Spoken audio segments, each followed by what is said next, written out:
مگر تم میں ان میں سے کوئی نشانی بھی نظر نہیں آ رہی۔ تو ملک الموت نے پیٹھ پھیر لی اور آپ علیہ السلام نے دیکھا کہ اس کے جسم پر آنکھیں ہی آنکھیں نظر آنے لگیں اور جسم کا ہر بال نوکدار تیر کی طرح کھڑا تھا۔ حضرت ابراہیم علیہ السلام نے فوراً طاؤس پڑھا اور کہا کہ آپ اپنی پہلی شکل پر تشریف لائیں، جو اس کی ملاقات کو بہتر جانتا ہے۔ ناظرین، ایک دوسری روایت میں ہے کہ جب اس نے پیٹھ پھیری تو وہ شکل نظر آئی جس میں وہ برے لوگوں کی روح کو قبض کرتے ہیں۔ ابن مسعود اور ابن عباس رضی اللہ تعالی عنہ کی روایت میں ہے کہ حضرت ابراہیم علیہ السلام نے معلوم کیا، اے ملک الموت، آپ مجھے وہ شکل دکھائیں جو کفار میں نظر آتے ہیں۔ تو اس نے کہا کہ یہ آپ کی طاقت سے باہر ہے۔ ملک الموت نے وہ صورت دکھانا شروع کی اور فرمایا، آپ اپنا منہ موڑ لیجئے۔ اب جب آپ نے دیکھا تو سیاہ شخص کے سر میں آگ کے شعلے نکل رہے ہیں، اس کے جسم سے بال کے بجائے تیر اور منہ سے آگ نکل رہی ہے۔ یہ حال دیکھ کر آپ پر غشی طاری ہو گئی۔ اس کے بعد آپ نے دیکھا کہ ملک الموت اپنی شکل میں موجود تھے۔ اب ذرا یہ بتائیں کہ مومن کی روح کیسے قبض کرتے ہیں؟ تو کہا، ذرا منہ پھیر لیجئے۔ آپ علیہ السلام نے منہ پھیر کر دیکھا تو آپ کے سامنے ایک حسین نوجوان کھڑا تھا جس کے کپڑے سفید اور جسم مہک رہا تھا۔ آپ علیہ السلام نے منظر دیکھ کر فرمایا، اگر مومن کو آپ کے دیدار کی دولت ہی نصیب ہو جائے تو اس کے لیے یہی کافی ہے۔ ناظرین، ایک دفعہ اللہ رب العزت نے حضرت اسرائیل علیہ السلام سے پوچھا کہ تجھے کس کی جان قبض کرتے ہوئے کبھی رحم آیا؟ حضرت اسرائیل علیہ السلام نے عرض کیا، الہی، میرا ہر ایک کی روح قبض کرتے ہوئے دل دکھتا ہے، مگر آپ کے حکم کی سرتابی کی مجال نہیں۔ ہاں، ایک ایسا واقعہ گزرا ہے جس کا دکھ میں ابھی تک نہ بھلا سکا، وہ غم تنہائی میں بھی میرے ساتھ رہتا ہے۔ عرض کیا کہ ایک جہاز سمندر میں سفر کر رہا تھا، وہ آپ کے حکم سے بھنور میں پھنس گیا۔ تھوڑی دیر بعد وہ جہاز تباہ ہو گیا۔ جہاز میں سوار کئی مسافر غرق ہو گئے۔ جو مسافر بچے ان میں ایک ماں اور اس کا نوزائیدہ بچہ جو تباہ شدہ جہاز کے ایک تختے پر سمندر کی لہروں میں آپ کے رحم و کرم پر بہتے چلے جا رہے تھے۔ تیز ہوا نے انہیں سینکڑوں میل دور سمندر کے کنارے پہنچا دیا۔ میں ماں اور بیٹے کے بچ جانے پر بہت خوش ہوا۔ اسی لمحے آپ کا حکم ہوا، ماں کی روح قبض کر لو۔ اے میرے رب، میں نے آپ کے حکم کی تعمیل کی۔ یا باری تعالیٰ، آپ خوب جانتے ہیں کہ یہ حکم پا کر میرا کلیجہ کانپ گیا، اور جب میں نے اس بچے شیر خوار کو ماں سے الگ کیا تو مجھے کس قدر تکلیف پہنچی تھی۔ پھر حکم الہی ہوا، کیا تجھے معلوم ہے کہ بعد میں وہ بچہ کہاں ہے اور کس طرح پرورش پاتا رہا؟ اسرائیل علیہ السلام نے عرض کیا کہ اے میرے مالک، آپ ہی بہتر جانتے ہیں۔ اللہ رب العزت نے ارشاد فرمایا، ہم نے موج سمندر کو حکم دیا کہ اس لاوارث بچے کو اٹھا کر ساحل پر ڈال دے۔ ساحل کے قریب ایک سرسبز و شاداب جزیرہ تھا۔ ہم نے پھولوں کو حکم دیا کہ بچے کے نیچے سیج بچھا دے۔ سورج سے کہا، اپنی تیز شعاؤں سے بچے کو محفوظ رکھنا۔ بادل کو کہا، بچے سے ذرا فاصلے پر برسے۔ درختوں کی شاخیں خود بخود جھک کر پھل اور ان کا رس اس کے منہ میں ڈال دیتی تھیں۔ جزیرے میں ایک شیرنی کی ہم نے اس پر ذمہ داری لگا دی کہ وہ روزانہ اسے دودھ پلاتی۔ شیرنی کے خوف سے بچے کے پاس کوئی جانور نہیں آ سکتا تھا۔ اس جزیرے میں ہم نے خوشنما اور حسین پرندے بھیجے جو ہر وقت چہچہاتے تاکہ بچے کا دل پریشان نہ ہو۔ ہوا کو حکم دیا کہ اس بچے پر آہستہ آہستہ سے گزرے تاکہ اس کو کوئی تکلیف نہ پہنچے۔ اے اسرائیل علیہ السلام، وہ تنہا اور بظاہر بے یار و مددگار بچہ پرورش پا کر خوب صحت مند اور بہادر ہو گیا۔ ہم نے اس کے پاؤں میں کبھی کانٹا بھی نہ چبھنے دیا۔ دنیا کی تمام نعمتیں اسے عطا کیں۔ ایک بادشاہ شکار کھیلتے ہوئے ادھر آ نکلا۔ وہ خوبصورت اور صحت مند بچے کو دیکھ کر بہت خوش ہوا۔ اسے اٹھا کر اپنے محل لے گیا۔ ان کے ہاں اولاد نہ تھی، انہوں نے اسے اپنا بیٹا بنا لیا۔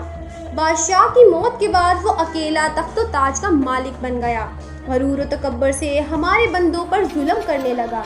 ایسا سرکش نکلا کہ خود ہی خدا بن بیٹھا۔ اپنے بت بنوا کر انہیں سجدے کروانے لگا۔ خاک کا فانی پتلا ہمارا شریک بن بیٹھا۔ آخر ہم نے اس کی بہتری کے لیے اپنے خلیل حضرت ابراہیم علیہ السلام کو اس کے پاس بھیجا۔ ظالم نے ہمارے پیارے کو بھی آگ میں پھینک دیا۔ اے اسرائیل علیہ السلام، اس بچے نے میرا کیا شکر ادا کیا۔ وہ بچہ نمرود بن کر اس وقت ایک بڑے ملک کا بادشاہ ہے، اور اسی نے میرے خلیل حضرت ابراہیم علیہ السلام کو آگ کے اولا میں جھونکا ہے، اور اب خدائی کا دعویٰ کر کے لوگوں کو میری راہ سے ہٹاتا ہے، اور حکم نہ ماننے والوں کو سخت سزا دیتا ہے۔ حضرت اسرائیل علیہ السلام نے عرض کیا، اے مخلوقات کے خالق، میں اس سرکش بچے کی حالت سے بے خبر ہونے کی وجہ سے دل میں خیال اور ملال لاتا رہا۔ آپ کے راز آپ ہی جانتے ہیں۔ ناظرین، حدیث پاک میں حضرت اسرائیل علیہ السلام کا ایک واقعہ ملتا ہے جو کہ حضرت موسیٰ علیہ السلام کا ملک الموت کو تھپڑ مارنے کے حوالے سے ہے۔ اس حوالے سے حضرت ابو ہریرہ رضی اللہ تعالی عنہ فرماتے ہیں کہ موت کے فرشتے کو حضرت موسیٰ علیہ السلام کی طرف انسانی صورت میں بھیجا گیا۔ جب وہ فرشتہ آیا تو موسیٰ علیہ السلام نے اسے تھپڑ مار کر اس کی آنکھ پھوڑ دی۔ وہ اپنے رب تعالیٰ کے پاس واپس گیا اور عرض کیا، اے اللہ، تو نے مجھے ایسے بندے کی طرف بھیجا جو مرنا نہیں چاہتا۔ اللہ تعالیٰ نے اس کی آنکھ درست فرما دی اور فرمایا، ان کے پاس دوبارہ جاؤ اور انہیں کہو کہ اپنا ہاتھ کسی بیل کی پشت پر رکھیں۔ انہیں ہر بال کے عوض جو ان کے ہاتھ کے نیچے آئے گا 1 سال زندگی ملے گی۔ اس ساری کارروائی کے بعد موسیٰ علیہ السلام نے کہا، اے میرے رب، پھر کیا ہوگا؟ فرمایا، پھر موت۔ انہوں نے کہا، پھر ابھی ٹھیک ہے، لیکن انہوں نے اللہ تعالیٰ سے یہ دعا کی کہ مجھے ایک پتھر پھینکنے کے فاصلے تک مقدس سرزمین کے قریب کر دیا جائے۔ رسول اللہ صلی اللہ علیہ وسلم نے فرمایا، اگر میں وہاں ہوتا تو تمہیں راستے کی ایک جانب سرخ رنگ کے ٹیلے کے نیچے ان کی قبر دکھاتا۔ ناظرین، اس حقائق کو سننے کے بعد ذہن میں ایک سوال آتا ہے کہ ایسا کیوں ہوا؟ تو اس بارے میں ابن بطال رحمۃ اللہ لکھتے ہیں کہ اصل میں اللہ تعالیٰ نے فرشتے کو حضرت موسیٰ علیہ السلام کے امتحان کے لیے بھیجا تھا، نہ کہ موت کے لیے، اور فرشتہ انسانی شکل میں آیا، اسی لیے یہ معاملہ پیش آیا۔ آخر میں آپ کو حضرت اسرائیل علیہ السلام کی بارگاہ مصطفیٰ صلی اللہ علیہ وسلم میں حاضری کا ایمان افروز واقعہ سناتے ہیں۔ روایات میں آتا ہے کہ اللہ عز و جل نے ملک الموت کی طرف وحی فرمائی کہ میرے حبیب اور میرے محبوب محمد صلی اللہ علیہ وسلم کی طرف چلے جاؤ اور انتہائی خوبصورت شکل اختیار کر کے حاضری دینا، اور آپ کی روح قبض کرنے میں بہت ہی زیادہ نرمی سے کام لینا۔ بس حضرت ملک الموت زمین پر اترے اور ایک اعرابی کی طرح آپ صلی اللہ علیہ وسلم کے دروازے پر آ کر کھڑے ہو گئے۔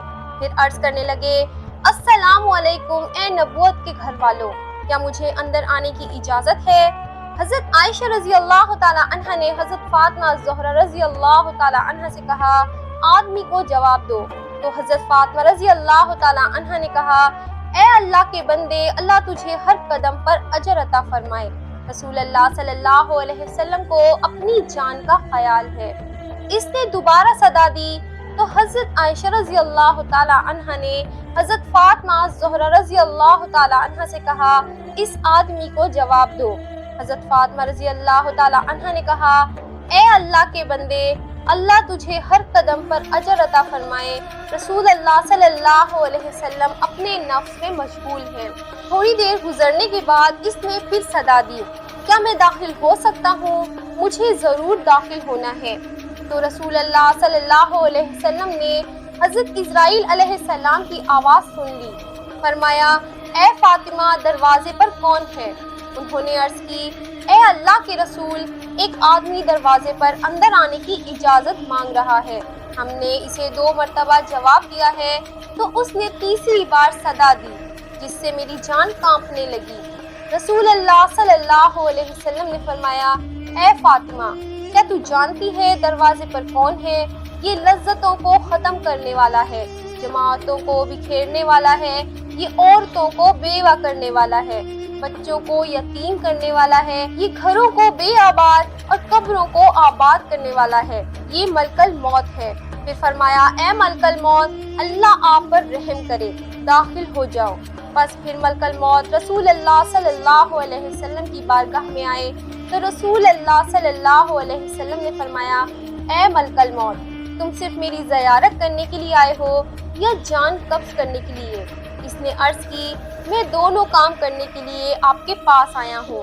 مجھے اللہ تعالیٰ نے حکم دیا ہے کہ میں آپ کی اجازت کے بغیر آپ کے گھر میں داخل نہ ہوں اور آپ کی روح آپ کی اجازت کے بغیر نہ لوں۔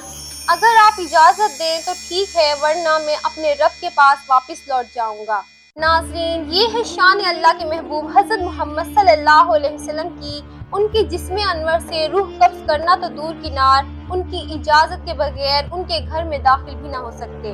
حضرت اسرائیل علیہ السلام نے عرض کی، یا رسول اللہ صلی اللہ علیہ وسلم، میں بڑے بڑے بادشاہوں کی روح کھینچتا ہوں، لیکن کسی سے بھی نہیں پوچھتا، کسی سے بھی اجازت نہیں لیتا۔